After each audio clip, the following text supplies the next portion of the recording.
नमस्कार, आप सभी का स्वागत है यूथ अध्ययन के चैनल पे। देखिए एक बार फिर से मैं आप सभी के बीच एचपी टीजीटी कमीशन 2025 के लिए वर्ल्ड ज्योग्राफी का एक नया विषय भूकंप लेके आ चुका हूँ। देखिए भूकंप को हम बहुत ही डिटेल से पढ़ने वाले हैं। सबसे पहले जानेंगे कि भूकंप का शाब्दिक अर्थ क्या है। तो भूकंप का शाब्दिक अर्थ होता है भूमि का कंपन। तो जब हमारी भूमि कांपती है, उसमें कंपन होता है, तो उसी को भूकंप कहते हैं। अच्छा, भूकंप का अर्थ भूमि का कंपन होता है, जिसका तात्पर्य भूमि के भीतर होने वाले कंपन या हलचल से होता है। तो जब भूमि के भीतर कंपन या हलचल होगा तो उसी को भूकंप कहते हैं। पृथ्वी की सतह पर अचानक तेज हलचल होने के कारण पृथ्वी की आंतरिक ऊर्जा, जो पृथ्वी की जो आंतरिक ऊर्जा है, जब वो बाहर निकलती है तो उससे क्या है, भूकंपीय तरंगों का जो सिस्मोलॉजिकल वेव्स होती है उसका निर्माण होता है। अच्छा, ये भी हम समझ गए। अगर बात करें भूकंपीय तरंगों के निर्माण की, तो भूकंपीय तरंगों के निर्माण के कारण पृथ्वी की अवस्था में परिवर्तन होने लगता है और इस परिवर्तन को भूकंप कहा जाता है। तो इस बात को आपने याद रखना है कि जो भूकंपीय तरंग जो होती है उनका जब निर्माण होता है तो उनके निर्माण के कारण ही पृथ्वी की अवस्था में परिवर्तन होता है और उसे ही आपका भूकंप कहा जाता है। देखिए टॉपिक थोड़ा सा आपको औखा जरूर नज़र लगेगा, लेकिन उतना भी औखा नहीं है कि आपको पता नहीं चलेगा। बहुत आसान टॉपिक है, ध्यान से समझना है। इससे पहले हमने देखा कि भूकंप होता क्या है, भूकंप का शाब्दिक अर्थ क्या है। अब देखेंगे कि विज्ञान की, साइंस की जिस शाखा में भूकंप का अध्ययन, भूकंप की स्टडी की जाती है, उसे क्या कहते हैं। तो बहुत बार ये क्वेश्चन परीक्षाओं में आया है कि विज्ञान की जिस शाखा में भूकंप का अध्ययन किया जाता है उसको क्या बोलते हैं, सिस्मोलॉजी बोलते हैं। उसी प्रकार दूसरा है हमारा, भूकंप को मापने के लिए जिस यंत्र का उपयोग किया जाता है उस यंत्र को सेस्मोग्राफ कहते हैं। दो चीज़ें हमने पढ़ी।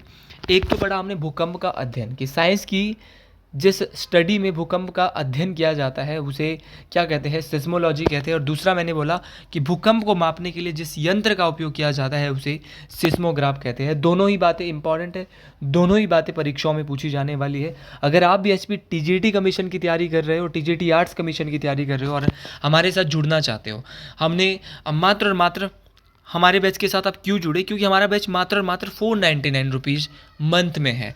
यहाँ पर आपको मिलने वाली है लाइव प्लस रिकॉर्डेड। रिकॉर्डेड बोले आप जहाँ भी जाओ, कभी भी कहीं भी जा सकते हो। आप मात्र और मात्र रिकॉर्डेड क्लासेस 499 मंथ और लाइव भी उसके साथ आपको फ्री में मिलने वाली है। और जितनी भी आज तक क्लासें हुई है, मान लो आप अब जाके मेरे बैच को ज्वाइन करते हो तो वो भी आपको सारी की सारी क्लासें फ्री मिलने वाली है।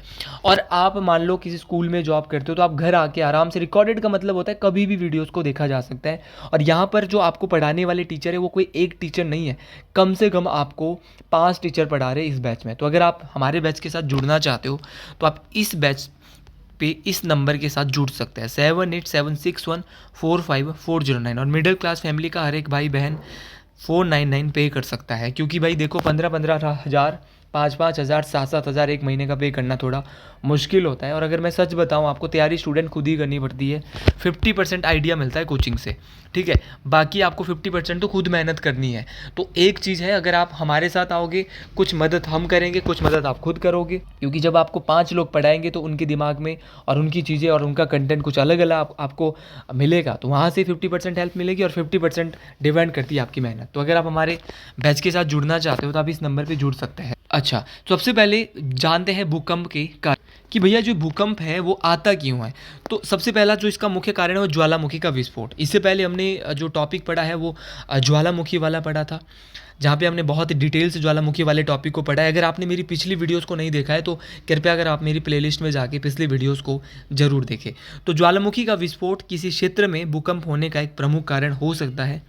और देखिए, जब ज्वालामुखी का जब विस्फोट होता है तो किसी क्षेत्र में भूकंप होने का क्या है, मुख्य कारण होगा, क्योंकि ज्वालामुखी विस्फोट के कारण निकटवर्ती क्षेत्रों की भूमि पर हलचल या कंपन उत्पन्न होता है। जब ज्वालामुखी फटेगा तो उसके आसपास, मान लो यहाँ ज्वालामुखी फट रहा है, ये भूमि है, तो यहाँ के जो आसपास के क्षेत्र है यहाँ पर क्या हो जाएगा, हलचल हो जाएगी, यहाँ पर कंपन हो जाएगी, जिसे भूकंप कहा जाता है। तो मैंने ये तो आपको पहले ही बोला गया है कि भूमि के नीचे जब धरातल पर कंपन होता है तो उसी को क्या बोलते हैं, भूकंप कहते हैं, भूमि का जब कंपन होता है। अगला जो मुख्य कारण है, देखो आपको कारण पता होना चाहिए, डिटेल से आपको पता होना चाहिए। पढ़ाई उसको नहीं बोलते कि जो आसान आसान पढ़ाओ, पढ़ाई उसको बोलते जो कठिन से आसान पढ़े उसको पढ़ाई बोलते हैं। पृथ्वी का सिकुड़ना, दूसरा है श्रिंकिंग ऑफ अर्थ। पहले था वोल्केनिक इरप्शन, ज्वालामुखी का फटना, दूसरा था पृथ्वी का सिकुड़ना, श्रिंकिंग ऑफ अर्थ। देखिए पृथ्वी अपने जन्म के बाद ही से सिकुड़ रही है और जिसकी वजह से इसकी विभिन्न परतों में भी कई परिवर्तन देखे जा सकते हैं। ऐसा माना जाता है कि जब पृथ्वी का जन्म हुआ उसके बाद ही पृथ्वी धीरे धीरे सिकुड़ रही है, जिसके कारण इसमें विभिन्न परतों का जो है क्या हुआ था, निर्माण, इसकी जो विभिन्न परतों में वो परिवर्तन देखे जा सकते हैं। पृथ्वी की सतह सिकुड़ने पर वह अपनी अवस्था में परिवर्तित होने लगती है। जब पृथ्वी सिकुड़ती है ना, मान लो ये पृथ्वी है और धीरे धीरे सिकुड़ रही है, तो ये क्या हो जाएगी, इसकी अवस्था थोड़ी थोड़ी कम होती जाएगी और इसके सिकुड़ने के कारण आंतरिक भाग में कंपन होने लगता है। जब सिकुड़ेगी, अंदर की ओर जाएगी, प्रेशर करेगी, तो क्या होगा, इसका जो इंटरनल जो एरिया होगा उस पर क्या होगा, इसका जो आंतरिक भाग होगा वहाँ पर क्या होगा भैया, कंपन होगा, और जिससे ऊपरी सतह हिलने लगती है, जिससे जो ऊपर सतह वाली चीज़ है वो तो हिलेगी ऑटोमेटिकली। और भूमि कई खंडों में विभाजित होने ही भूकंप कहलाता है। तो जब भूमि कई खंडों में विभाजित होगी, हिलेगी डुलेगी, तो भैया क्या, उसको भी हम क्या कहेंगे, भूकंप कहेंगे। तो दूसरा कारण है पृथ्वी का सिकुड़ना। अच्छा, तीसरा कारण क्या है सर? तीसरा कारण इसका है वो है जलीय भार। अब जलीय भार क्या है? तो नदियों पर बांध बनाकर बड़े बड़े जलाशयों का निर्माण किया जाता है। हम क्या करते हैं कि नदियों पे बांध बना लेते हैं और बांध बनाकर पीछे इसमें हम कृत्रिम झीलें बोलते हैं, हम कृत्रिम झीलें, बड़े बड़े बांध, हम बड़े बड़े जलाशय बना लेते हैं।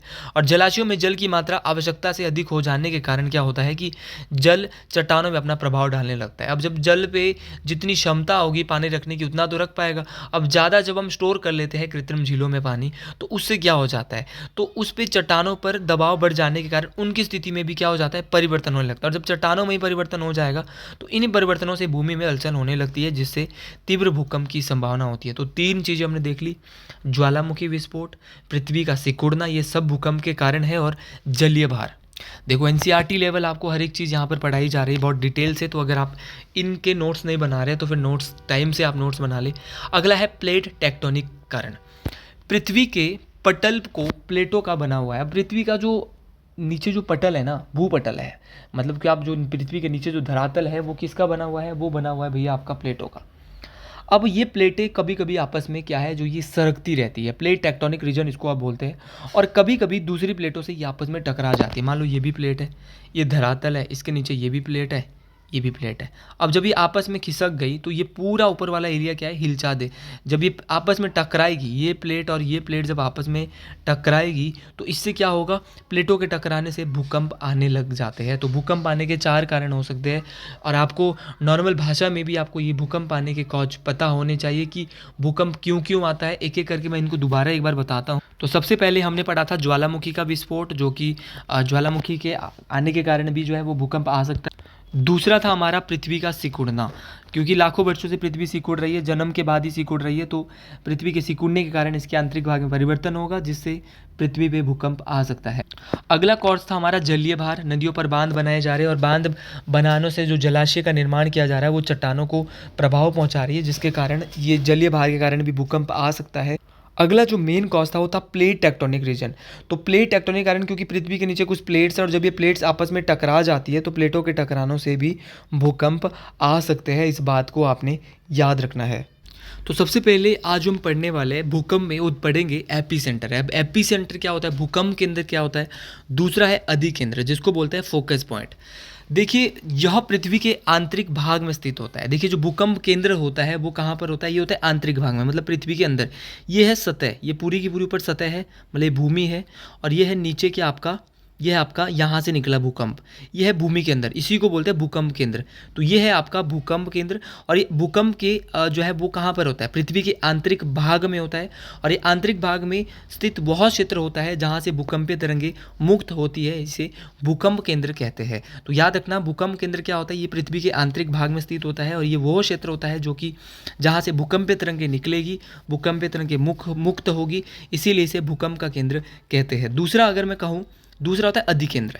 अब भूकंप की तरंगें मुक्त कहाँ से होती है, निकलती कहाँ से है, ये निकली आपके भूकंप केंद्र से, और आती कहाँ पर है, तो यह पृथ्वी की सतह पर स्थित, सतह बोले तो ऊपरी धरातल पर होता है, स्थित होता है, जहाँ वह स्थान होता है जहाँ पर भूकंपीय तरंगें सबसे पहले पहुँचती है।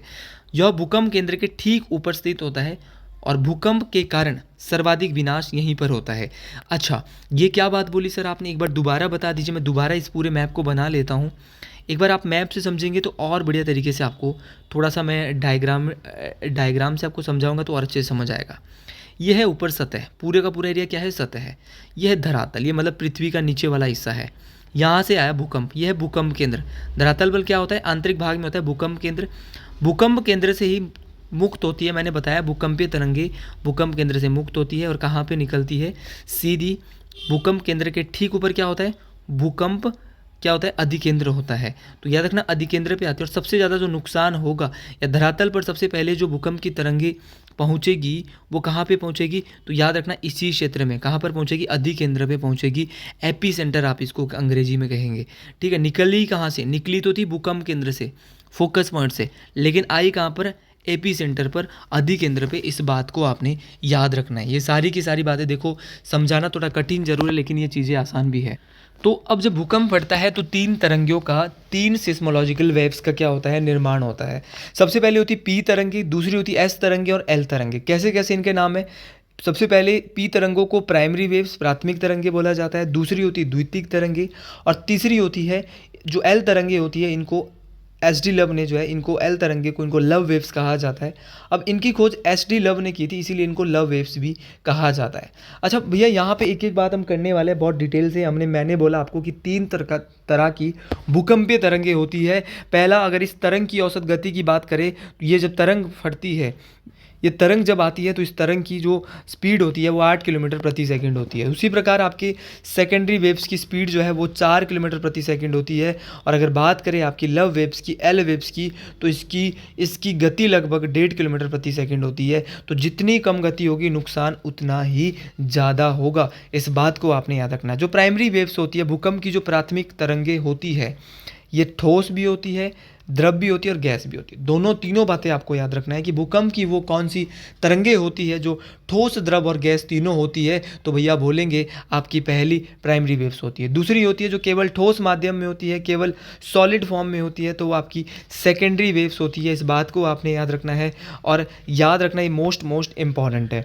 अच्छा, ये भी हम समझ गए। तो ये केवल सॉलिड होती है, ये केवल, अच्छा ये कैसी होती है, आप कमेंट बॉक्स में मेरे को सभी लोग बताएंगे कि ठोस होती है या सॉलिड होती है। ठीक है, और जो तीनों फॉर्म में होती है, ठोस, लिक्विड और गैस, वो है आपकी प्राइमरी वेव्स। और जो केवल सॉलिड होने वाली है वो सेकेंडरी वेव्स है, क्योंकि इस तरंग की औसत गति इससे आधी है, 4 किलोमीटर प्रति सेकंड है, तो इससे नुकसान औसत होने वाला है। जितनी कम औसत गति होगी नुकसान उतना ही ज़्यादा होगा, क्योंकि जो एकदम से आएगा, स्पीड में आएगा, वो नुकसान कम करेगा, और जो आराम से आएगा वो नुकसान उतना ही ज़्यादा करेगा।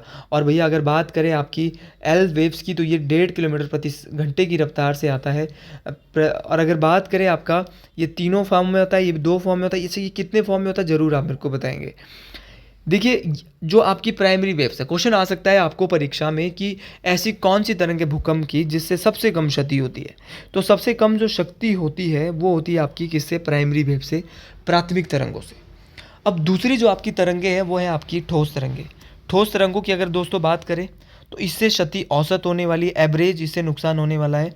और तीसरी आपकी धरातलीय तरंगे, जिससे बहुत ज़्यादा विनाश होता है, ये बहुत विनाशकारी होती है। तो सबसे ज़्यादा घातक तरंगे भूकंप की कौन सी होती है, तो एल वेव्स होती है। तीनों की स्पीड आपको याद रखनी है, 8 किलोमीटर प्रति घंटे की रफ्तार से आती है आपकी, पर सेकंड किलोमीटर की रफ्तार से आती है आपकी कौन सी, तो बोलेंगे वो आती है आपकी प्राइमरी वेव्स। 4 किलोमीटर प्रति घंटे की रफ्तार से आती है आपकी सेकेंडरी वेव्स, द्वितीय तरंगे, और 1.5 किलोमीटर प्रति घंटे की रफ्तार से आती है आपकी लव वेव्स। तीनों की तीनों इंपॉर्टेंट है। देखिए, जो आपकी प्राइमरी वेव्स है इनको अनुदैर्घ्य तरंगे कहा जाता है। तो ध्वनि तरंगे की भी एक बार साइंस का क्वेश्चन पेपर में आता है कि ध्वनि तरंगे किस प्रकार की तरंगे होती है। तो ध्वनि तरंगे भी आपकी लॉन्गिट्यूडनल अनुदैर्घ्य तरंगे होती है, और प्राइमरी वेव्स जो भूकंप की होती है वो भी अनुदैर्घ्य तरंगी होती है। वो उसी प्रकार प्रकाश कैसी वेव होती है, तो वो होती है ट्रांसवर्स वेव, अनुप्रस्थ तरंगे। और अनुप्रस्थ और सेकेंडरी तरंगे भूकंप की कैसी होती है, ये भी अनुप्रस्थ तरंगे होती है। और अगर बात करें एल वेव्स की, तो ये भी अनुप्रस्थ तरंगे ही होती है। दोनों बातें आपको याद रखनी है, ये भी ट्रांसवर्स होती है। तो आपको ये सारी बातें याद रखनी कि प्राइमरी वेव्स अनुदैर्घ्य तरंगी होती है, और जो आपकी सेकेंडरी वेव्स होती है वो अनुप्रस्थ तरंगी होती है। चाहे आपकी सेकेंडरी वेव्स है, चाहे आपकी एल वेव्स है, तो ये दोनों बातें आपको याद रखनी है। सारी की सारी चीज़ें आपसे परीक्षाओं में बहुत डिटेल से करवाई जा रही है। अगला है कि भूकंपीय तरंगों की जो तीव्रता होती है, उसकी जो तेजी होती है, उसको किस यंत्र से मापा जाता है, तो उसको मापा जाता है सिस्मोग्राफ। जैसे कि आप कभी जाते हो ना, आपको बुखार हो जाता है, आप डॉक्टर के पास जाते हो कि यार सर मेरा बुखार चेक करो, तो क्या किससे चेक करता है, थर्मामीटर से चेक करता है। उसी प्रकार भूकंप का हम पता कैसे लगाते हैं कि कितना तेजी वाला भूकंप है, कितना कम भूकंप था या तेज था। तो भैया भूकंप का पता जो लगाने के लिए जिस यंत्र का प्रयोग किया जाता है उस यंत्र को बोलते हैं सिस्मोग्राफ। अब इस इसके भी 3 स्केल। अगर भूकंप की बात करें तो भूकंप के आगे 3 स्केल है। रिएक्टर स्केल आपने बहुत बार सुना होगा कि रिएक्टर स्केल किसकी तीव्रता को मापने के लिए लाया जाता है। तो रिएक्टर स्केल की बात करें तो रिएक्टर स्केल भूकंप की तीव्रता को मापने के लिए काम आता है। दूसरा है मर्केलो स्केल। दूसरा कौन सा है भैया? मर्केलो स्केल। इसको मर्केली स्केल भी कहा जाता है। और तीसरा है आपका रॉसी फेरल स्केल। कौन सा है? Rossi Feral scale. तो तीसरा आपको ज़रूर याद रखना है, तीसरा आपका रॉसी फेरल स्केल है। और रॉसी फेरल, अब इन तीनों का मापन कैसे होता है? अब इन तीनों का मापन जाना भी बहुत ज़रूरी है क्योंकि तीनों के तीनों बहुत इंपॉर्टेंट है। रिएक्टर स्केल का काम क्या है? तो ये है तो तीनों भूकंप के स्केल, रिएक्टर स्केल है, मर्केलो स्केल है, रॉसी फेरल स्केल है। लेकिन अगर भूकंप है, रिएक्टर स्केल भूकंप की तीव्रता मापने में उपयोगी है। तो भूकंप की तीव्रता को किस में मापा जाता है? सीधा क्वेश्चन परीक्षा में आता है, या भूकंप के मापने के स्केल को क्या कहा जाता है? तो बोलेंगे सर रिएक्टर स्केल कहा जाता है। गलती वो बच्चा करता है जो परीक्षा से पहले पढ़ता नहीं है, और जो बच्चा पढ़ता है वो गलती करने की गुंजाइश नहीं रखता। तो भूकंप की जो तीव्रता है उसमें मापी जाती है, और यह एक पैमाना है जिसका पाठ्यांक, अब इसका जो स्केल रहता है वो 1 से 9। तो अगर 1 से 9 की तेज़ी का भूकंप है, देखो इससे ज़्यादा भूकंप बहुत कम आते हैं, अगर 1 से 9 की तेज़ी का जो भूकंप है तो भैया उसको रिएक्टर स्केल पर, प्रत्येक रिएक्टर स्केल पर नापेंगे। और रिएक्टर स्केल पर प्रत्येक अगली इकाई का पिछली इकाई की तुलना में 10 गुना है। मान लो कहीं एक रिएक्टर स्केल जो है वो भूकंप आया और कहीं पे आया 2 डिग्री रिएक्टर स्केल भूकंप, तो इसका 10 गुना ज़्यादा माना जाएगा। तो अगर कहीं पे 1 आया और कहीं पे 10 आया तो इसका 100 गुना ज़्यादा नुकसान करेगा। तो कितना खतरनाक होता है भूकंप, ये आप जानते हैं। तो 1 से 9 तक इसका स्केल होता है रिएक्टर स्केल का, और रिएक्टर स्केल पर प्रत्येक अगली इकाई पिछली इकाई की तुलना में 10 गुना अधिक तीव्रता रखती है। कितनी गुना अधिक? 10 गुना अधिक तीव्रता पिछले स्केल की। मेरा बोलने का मतलब है कि अगर कहीं 1 आया और कहीं पे 2 आया तो वो 10 गुना ज़्यादा आएगा, फिर अगर 2 डिग्री स्केल पे रिएक्टर स्केल पे आया है। तो ये बहुत इंपॉर्टेंट है, इन बातों को समझना बहुत डिटेल से समझना होगा। अगला है मर्केलो स्केल। देखो जी, मर्केली स्केल या मर्केलो स्केल है, इसको जो हमारे वैज्ञानिक है, साइंटिस्ट है, इनके द्वारा प्रमाणित नहीं किया गया है। तो ये यहाँ पे आप इसको जो है वो ये ज़रूर याद रखेंगे कि ये भूकंप का ही एक स्केल माना जाता है। और अगला है आपका रॉसी फेरल स्केल। जब आपका 1 से 9 तक भूकंप होता है उसको आप नापेंगे कहाँ पे? Richter scale. लेकिन वो भूकंप इतना तीव्र है कि उसको रिएक्टर स्केल में भी नहीं नापा जाएगा, तो उसको मापेंगे आप किस में? रॉसी फेरल स्केल में। तो दोस्तों स्टूडेंट्स, ये आपको ज़रूर याद रखना है कि रॉसी फेरल स्केल का क्या काम है। तो 1 से 11 की जो तीव्रता वाला जो स्केल है उसको आप क्या बोलेंगे? तो उसको बोलेंगे रॉसी फेरल। तो 1 से अगर तो आपको 9 से प्लस नापना है तो आप रॉसी फेरल स्केल में नापिए। आपको नॉर्मल नापना है तो मर्केलो स्केल में आप नाप सकते हैं। और अगर मेन जो भूकंप नापा जाता है और पेपर में जो क्वेश्चन आता है वो रिएक्टर स्केल आता है, लेकिन अगली बार आपको मर्केलो स्केल भी आ सकता है, रॉसी फेरल स्केल भी आ सकता है, कुछ भी आपको पेपर में देखने को मिल सकता है। और अगर आपको मेरी वीडियो पसंद आती है तो कमेंट बॉक्स में ना एक बार ज़रूर लिखिए हर हर महादेव। और अगर आप कुछ और सजेशन देना चाहते हो वीडियोज़ के बारे में, किसी और सब्जेक्ट का, आपने बोला कि सर इकोनॉमिक्स लाइए, वो भी लाया जाएगा। और अगर सच में आप हमारे बैच के साथ जुड़ना चाहते हैं तो आप इस नंबर पे मात्र 499 में जुड़ सकते हैं, 7876145409। तो आज के लिए इतना ही। तो अब मिलते हैं अगले कल आपसे बहुत जल्द एक नए टॉपिक के साथ। हर हर महादेव टू ऑल। जय हिंद, जय हिमाचल प्रदेश।